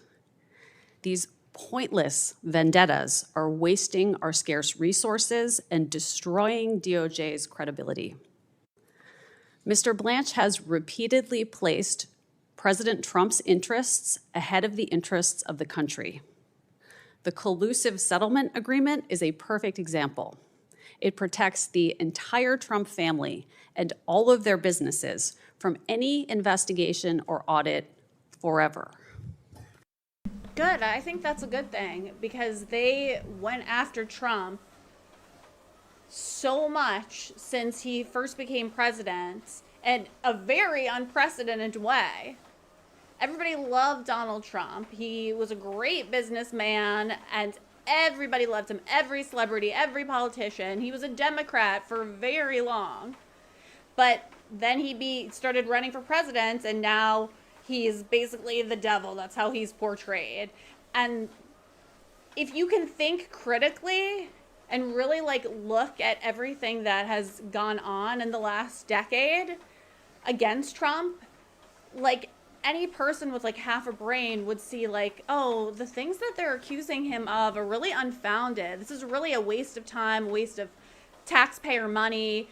I think a perfect example of that is the impeachment over the Russian collusion that we now know was completely made up. There was no Russian collusion. It was completely made up. And think of how much time, money, energy, but mainly taxpayer money went to fund this investigation about Russia. And I just think that that really discredits all the other stuff that they try to like say that Trump is doing wrong. I know that the left, like, oh, you guys love it when Trump gets in trouble. Like, you just love it. You cheer. If anybody else gets in trouble, you know, oh, that's political. They're weaponizing the justice system. But when it comes to persecuting anyone on the right, you guys cheer. It's really strange. It's really hypocritical. But all in all, because I could go on this rant for hours and I know Dave will kill me, but our justice system is like already out of control as it is. There are so many frivolous lawsuits that are filed on a daily basis. If you really know, you would be shocked. I mean, it's really insane. And I just don't think that our justice system is being utilized the correct way. But let's continue. It gives away nearly $2 billion of our money for no reason at all. It is a windfall for the president and his allies at the expense of the American people. A court found that signing this agreement was a betrayal of Mr. Blanche's duty to zealously represent the interests of the United States. That is the most basic obligation of the Attorney General. Mr. Blanche said yesterday that the settlement fund is dead. It is not. That is Contract Law 101. Mr. Trump or his sons could seek to enforce it at any time. Mr. Blanche gave bizarre excuses for not meeting with Jeffrey Epstein's victims. Yet he spent 2 days personally eliciting testimony from Ghislaine Maxwell, Epstein's partner in crime. After this imprisoned sex trafficker made statements claiming to exonerate the president, she was moved to a minimum security camp. That is a grievous breach of DOJ policy. It is an abuse of Mr. Blanche's office. It is a terrible betrayal of Epstein and Maxwell's victims. Mr. Blanche's Did you guys know that the Department of Justice actually has nothing to do with somebody being moved through prisons? It has everything to do with the Bureau of Prisons. They're the only ones that can make that decision, by the way. Ellis' approach to the Epstein case matches his cavalier attitude toward rearming domestic abusers. At the end of the day, the priority of this DOJ is protecting powerful men, even when it comes at the expense of vulnerable women. What Mr. Blanche is doing is dangerous. Earlier this week, 2 Supreme Court justices sat here and testified about the terrifying threats that judges are facing in this country. Meanwhile, Mr. Blanche is fueling those threats by attacking judges who rule against the administration and declaring a war against the courts. These are not partisan concerns. Americans across the political spectrum rely on DOJ to keep us safe and free. Mr. Blanche has shown that he is willing to put all of that at risk to serve a political agenda. I beg the members of this committee to think about what this is costing our country. Please do not degrade our justice system further by promoting Mr. Blanche. Thank you. Thank you, Mr. O'Hara. Now, Mr. Adler. Good morning, Chairman Grassley, Ranking Member Durbin, and distinguished members of the Senate Judiciary Committee. My name is John Adler, and I appear before you today in my personal capacity to provide testimony in support of the nomination of the Honorable Todd Blanche to serve as the United States Attorney General. I respectfully offer my perspective both as a former colleague of Acting Attorney General Blanche and as a national law enforcement organization leader. My experience in law enforcement spans over 30 years, and I was honored to serve under 10 attorney generals as a federal law enforcement officer. Concurrent with my active duty law enforcement service, I also served as the national president of the Federal Law Enforcement Officers Association for 2 terms, representing federal offices from 65 different agencies nationwide. As a volunteer law enforcement leader, I had and continue to have the privilege of serving with the leaders of the largest national law enforcement organizations, including the FOP, NAPO, NSA, IACP, and others. I have dedicated my life towards making it safer for those who serve and supporting innovative approaches towards augmenting both officer and public safety, which are intertwined. As a career tactical instructor, I emphasize marrying tactical proficiency with compassion and civility. Within a legal context, I am convinced that Acting Attorney General Blanche exudes this. When I joined the U.S. Attorney's Office in April 2001, I met an incredibly intelligent and highly motivated paralegal by the name of Todd Blanche. My first impression of then paralegal Blanche was that he moved like a football fullback, carrying the federal criminal statutes book under his arm as he charged through the revolving doors. It didn't take long for me to figure out why all the prosecutors were so friendly with Mr. Blanche. They all wanted him on their trial teams. It was clear from the beginning that paralegal Blanche had a passion for prosecuting violent crimes. He later became an assistant U.S. attorney, and his amazing work ethic and passion for combating violent crime were unparalleled for a new AUSA. AUSA Blanche exuded the speak softly but carry overwhelming evidence demeanor. It was no surprise to anyone at the office that AUSA Blanche ultimately became the co-chief of the Violent Crimes Unit. It was clear that Unit Chief Blanche was fully committed to litigating violent crime cases in furtherance of public safety. For context, I want to emphasize that the Acting Attorney General began his paralegal and prosecutorial career in an office that was predominantly represented by AUSAs with different political views. What impressed me during my 16 years with the U.S. Attorney's Office was the unified commitment to the rule of law, irrespective of political affiliation. I am absolutely convinced that if confirmed as the Attorney General, Acting Attorney General Blanche will carry forward that spirit and unwavering commitment to the rule of law. During the terrorist attacks on September 11, 2001, the U.S. Attorney's Office in the Southern District of New York was located in the hot zone in New York City. While we often hear the Acting Attorney General speak of the extraordinary bravery of first responders who run forward into harm's way, he exuded that charge-forward spirit during the challenging days following 9/11. I have profound respect for his service-above-self spirit then, and it has only grown. Moving forward to Deputy Attorney General Blanche's tenure as the Acting Attorney General, his outreach and engagement with law enforcement nationwide has been extraordinary. Same can be said for his 24/7 staff. In speaking with my fellow national law enforcement organization leaders, it is clear that they have great respect for the Acting Attorney General and appreciate his commitment to backing the blue. Acting Attorney General Blanche has demonstrated a strong commitment to officer safety and ensuring that all law enforcement officers have the same protection under the law. According to the FBI's recent annual report, 90,000 law enforcement officers were assaulted in 2025. That represents a 10-year high. Acting Attorney General has made clear that his department will stand by law enforcement and support the prosecution of anyone who assaults a law enforcement officer. Civility does not work when it's one-sided. He has earned the respect and admiration of officers nationwide. In terms of civility, Acting Attorney General Blanche has distinguished himself during the substantial time he spent with all the national law enforcement organizations during National Police Week. In particular, the time he spent with the concerns of police survivors, which are the survivors of our heroes killed in the line of duty, was heartfelt and riveting. Much like his powerful support for our angel families, Acting Attorney General Blanche is equally supportive of the surviving family members of our fallen heroes. And I have no doubt he will continue that as he prioritizes the safety of all Americans. As the father of a beautiful teenage daughter, I worry about her safety every day. I expect our government leaders to do everything they can to support a safe and just quality of life for all our children. That should be an unbreakable priority. I sleep well knowing that my daughter's safety and all Americans are an unwavering priority for Acting Attorney General Blanche and his team. Under his leadership and through the dedication of all law enforcement officers, violent crime continues to be driven down. We must sustain these powerful results, and we need Acting Attorney General Blanche to be confirmed as our nation's chief law enforcement officer. Throughout my law enforcement career, I wore and continue to wear a pendant that has John 15:13 inscribed. Greater love hath no one than this, to lay down one's life for a friend.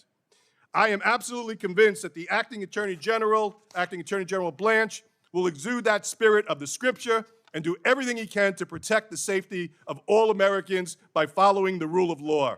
I therefore respect that the committee set aside any political differences, demonstrate its unwavering commitment to both officer and public safety, and vote to confirm Acting Attorney General Blanche as the next Attorney General. Thank you. Thank you. Ms. Voss? So somebody asked in the chat, what is your position on this issue? So I'm assuming they're asking, what is my position on law enforcement? And I would say, I believe that the majority of law enforcement does have good intentions. The majority. I don't know how much majority, but I would say majority. So I think that a lot of law enforcement, they go into law enforcement for the right reason. You know, they want to protect their communities. And let's be real, like, they're putting their lives on the line, sometimes daily. And I think that there's some people in our country that don't have the right attitude when they come face to face with law enforcement. For the most part, if you went to another country and you were faced with law enforcement, you couldn't mess around. Like, you need to be respectable or you would be detained. And I think that there are some people in this country that try our law enforcement and think that they're above the law. Or maybe, you know, they're on substances and they act foolish. With that being said, there's definitely some law enforcement that take things too far and that don't have good intentions. But I think for the most part, especially like in my area, I think I have like amazing law enforcement. I've met our sheriff, I've met our police, and I think they do a really good job. They're really dedicated to the community. But I think what helps is that they treat us like a community and they want to work with the community to keep everybody safe. So I think that that's really important. We need law enforcement. Let's be real. If we're living in a civil society, we have to have law enforcement. We have to have law enforcement to protect us from, like, especially like violent criminals. I think that that is one of the most important things that our law enforcement does. Do I think that they take it a little bit too far with traffic laws and tickets and quotas? Absolutely. I think that we need to have less rules and regulations when it comes to civil matters like that. But for criminal matters, I totally back the blue for the most part. And I definitely think that we need to respect our law enforcement if they are respecting our community. First of all, thank you for your courage coming forward. You know how important it is to have effective leadership in pursuing justice. I think you've answered my question in your last 2 minutes of your testimony, but I'd like to give you an opportunity to say it once again, how you feel about Mr. Blanche and the prospects of his continued leadership at the Justice Department. Thank you, Chairman. I feel like we have already seen what has come out of the Justice Department as far as the prosecutions of the drug trafficking, the cartels.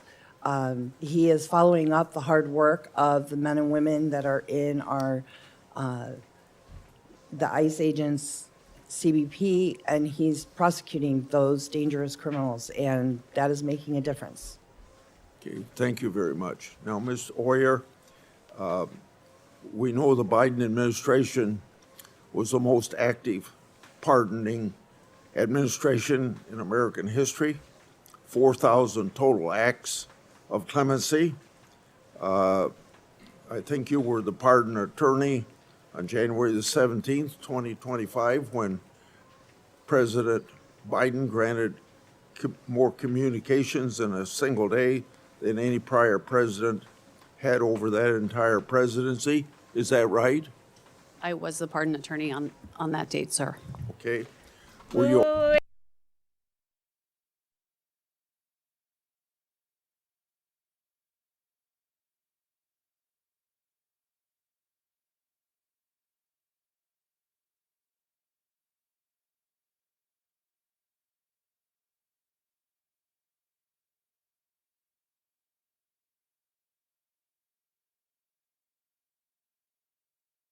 Also the pardon attorney on December 23rd, 2020. Oh, sorry. I was just saying she was the one that pardoned, that helped Biden pardon the most pardons that we've ever seen in history in one single day by a president. This was her. This was the one that was criticizing Blanche earlier. Okay? And she thinks that she was fired because she didn't do something for his friends, but that's not the truth, is it? Before, when President Biden commuted 37 of 40 inmates on federal death row. Yes, sir, I was. Thank you for that. So I want to bring up some of these commutations. Thomas Sanders, who killed a 12-year-old girl, Lexis Roberts. He shot Lexis 4 times and slit her throat after the girl had witnessed him murder her mother.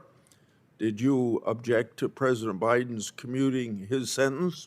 Sir, I'm not able to discuss the recommendations that I made to the president regarding acts of clemency. Can you speak? Did you turn your microphone on? I believe it's on, sir. You were the pardon attorney, yeah.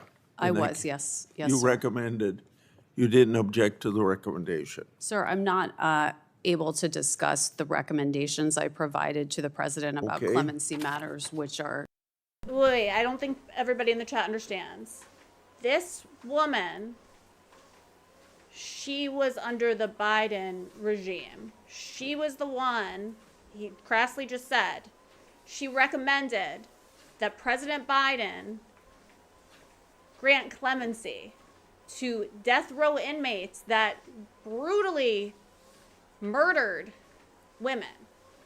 Okay? And she just gave a speech that we shouldn't confirm Blanche because he supports violence against women, okay? But she literally advised Biden to grant clemency to death row inmates, people on death row for committing violent crimes. I love the hypocrisy. Considered want to you be to know, covered by executive privilege.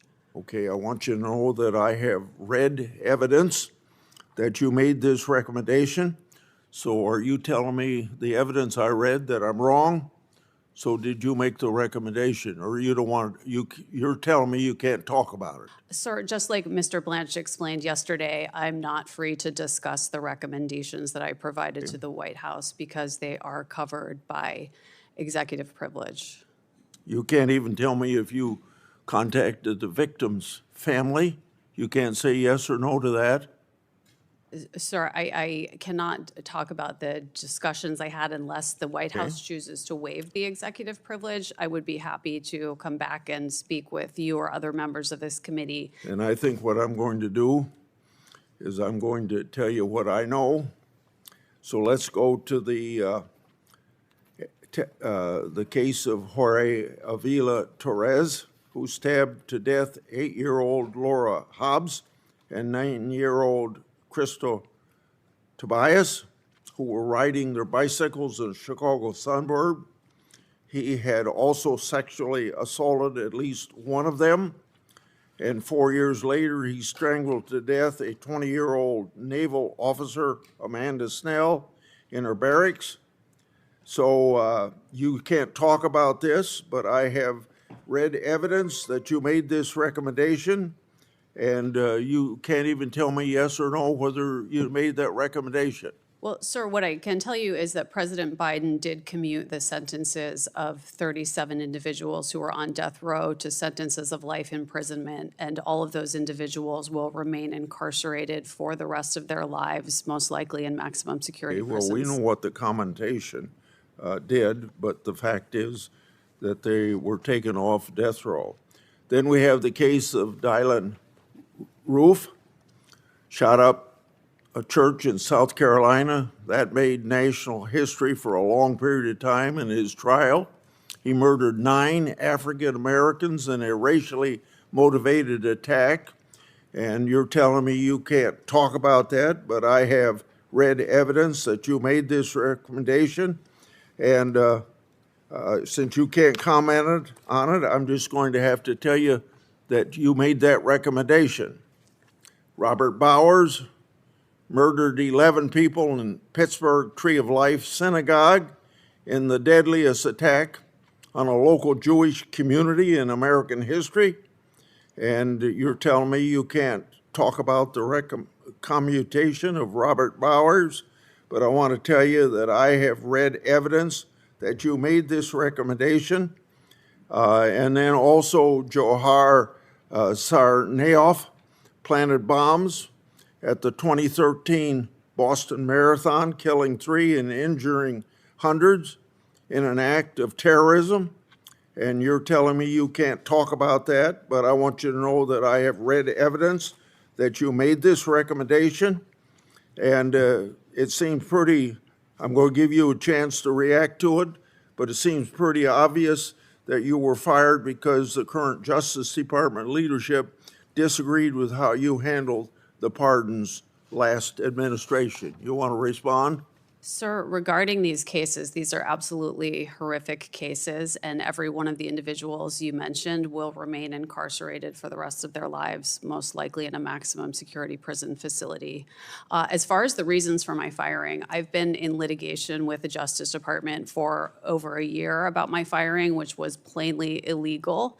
And Mr. Blanche's comments in this room yesterday are the first time I have ever heard the explanation that I was fired because of recommendations I made to the prior administration about how to accomplish their clemency objectives. Mr. Blanche's Justice Department submitted a pleading to the Merit Systems Protection Board that stated that the facts about my firing were not in dispute.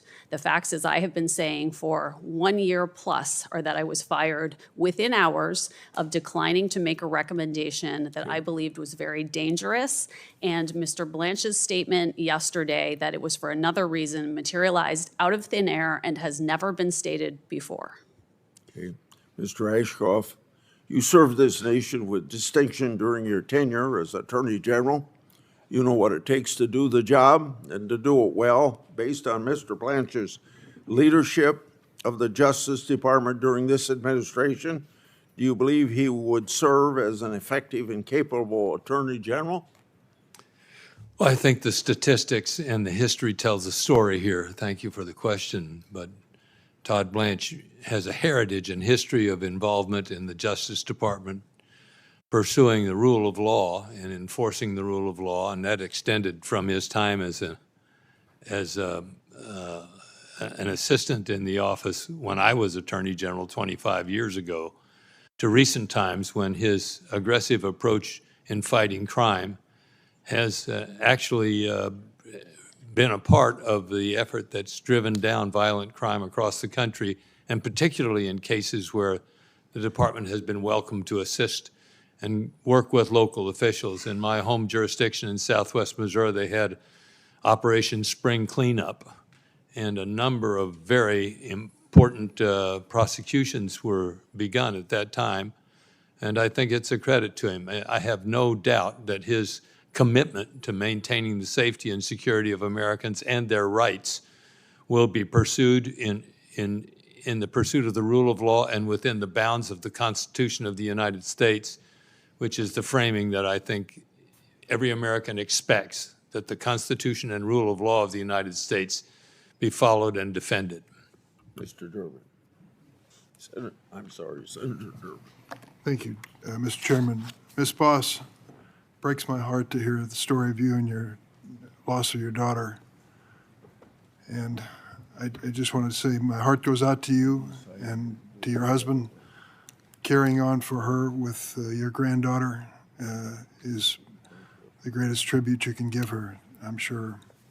I'm sorry you went through this terrible tragedy. I'm glad you're here today to tell that story.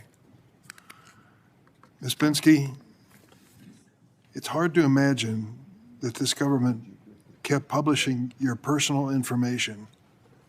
Did anyone notify them of this breach of privacy? Yeah, I mean, we notified them immediately back in the first document release, and even before the document release happened, after the Epstein Files Transparency Act passed.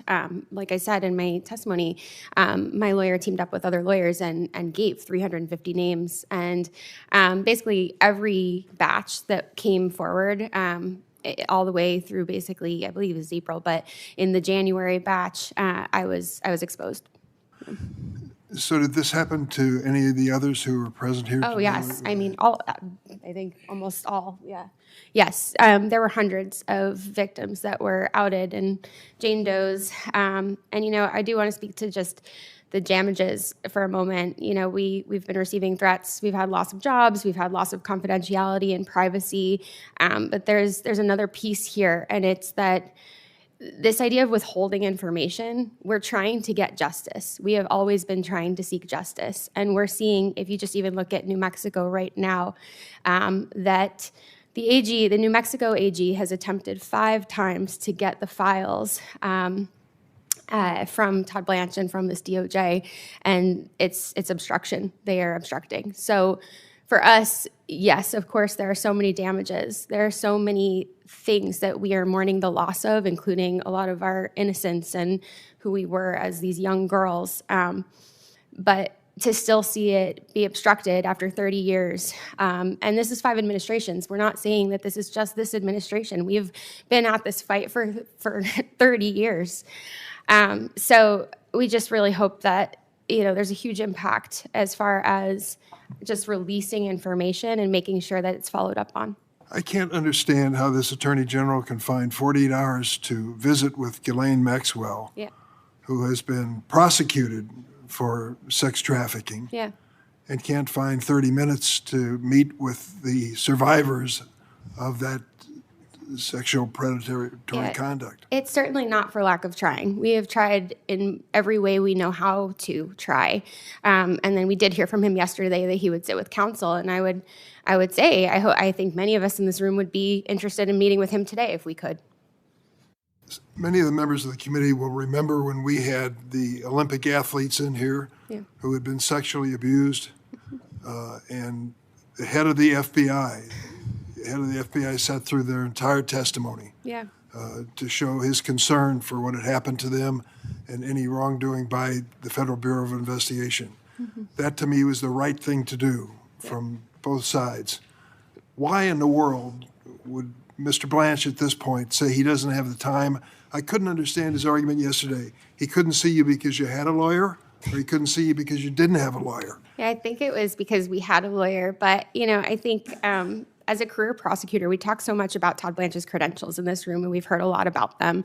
And that's great. But I think as a career prosecutor, he should be salivating by this case, right? This case is, it's gold for somebody that wants to prosecute. There are 6 million files. There are thousands of victims. And yet all we've seen is one perpetrator that died in prison. The other perpetrator is now in a minimum security penitentiary.